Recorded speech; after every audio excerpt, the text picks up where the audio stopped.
খাগড়াছড়িতে গণভোট প্রচারে উপদেষ্টা সুপ্রদীপ চাকমা। নির্বাচনের ৯০% কেন্দ্রে থাকবে সিসি ক্যামেরা। পার্বত্য চট্টগ্রাম বিষয়ক মন্ত্রণালয়ের উপদেষ্টা সুপ্রদীপ চাকমা বলেছেন, এবারের নির্বাচন হবে গতানুগতিক ধারার বাইরে।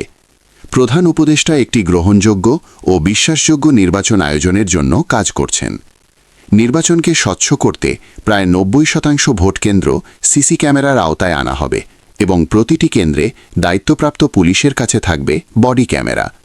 শুক্রবার ১৬ জানুয়ারি বিকেলে খাগড়াছড়ি টাউন হলে আয়োজিত গণভোটের প্রচার ও ভোটার উদ্বুদ্ধকরণ বিষয়ক মতবিনিময় সভায় তিনি এসব কথা বলেন। তিনি জানান, এসব ক্যামেরা ইচ্ছেমতো বন্ধ করার কোনো সুযোগ থাকবে না। ইতোমধ্যে পুলিশের জন্য বডি ক্যামেরা দেশে এসে পৌঁছেছে এবং তা বিতরণ কার্যক্রম চলমান রয়েছে। সুতরাং এবার ভোটকেন্দ্রে কারোরই নায়কোচিত কর্মকাণ্ড করার সুযোগ থাকছে না। সুপ্রদীপ চাকমা আরও বলেন, দেশের সংবিধান, বিচার ব্যবস্থা, নির্বাচন ব্যবস্থা, জনপ্রশাসন, পুলিশ, দুর্নীতি দমন কমিশন সহ সকল জনগুরুত্বপূর্ণ কাঠামো বিবেচনায় একটি আধুনিক রাষ্ট্র গড়ে তোলা প্রয়োজন। জুলাইয়ের স্বপ্নদ্রষ্টারা যে স্বপ্ন দেখেছিলেন, যা জুলাই জাতীয় সনদ নামে পরিচিত, তা বাস্তবায়নের মধ্য দিয়েই আধুনিক বাংলাদেশ বিনির্মাণ সম্ভব। তিনি বলেন, গণভোটে আপনারা যদি হ্যাঁ ভোট দেন, তাহলেই আমরা জুলাইয়ের চেতনায় পরিবর্তিত একটি আধুনিক বাংলাদেশ পাব।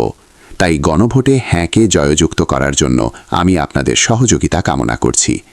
মতবিনিময় সভায় খাগড়াছড়ি জেলা প্রশাসক আনোয়ার সাদাতের সভাপতিত্বে বিশেষ অতিথি হিসেবে বক্তব্য রাখেন খাগড়াছড়ি পার্বত্য জেলা পরিষদের চেয়ারম্যান শেফালিকা ত্রিপুরা, পুলিশ সুপার মির্জা সায়েম মাহমুদ, জুলাই যোদ্ধাসহ বিভিন্ন সরকারি দপ্তরের কর্মকর্তারা। মতবিনিময় সভায় বিভিন্ন সরকারি দপ্তরের ঊর্ধ্বতন কর্মকর্তারা ছাড়াও বিভিন্ন শ্রেণী পেশার মানুষ অংশগ্রহণ করেছেন। ভিডিও চিত্রে জিতেন বড়ুয়া, সময় বাংলার, খাগড়াছড়ি থেকে। নিহত যারা হয়েছেন তাদেরকে, সেই সাথে সাথে জুলাই যে সৃষ্টি হলো, তার আগে আরেকটা সৃষ্টি হয়েছে 71-এ বীর শহীদদের আমি তাদের স্মৃতির প্রতি শ্রদ্ধা জানাই।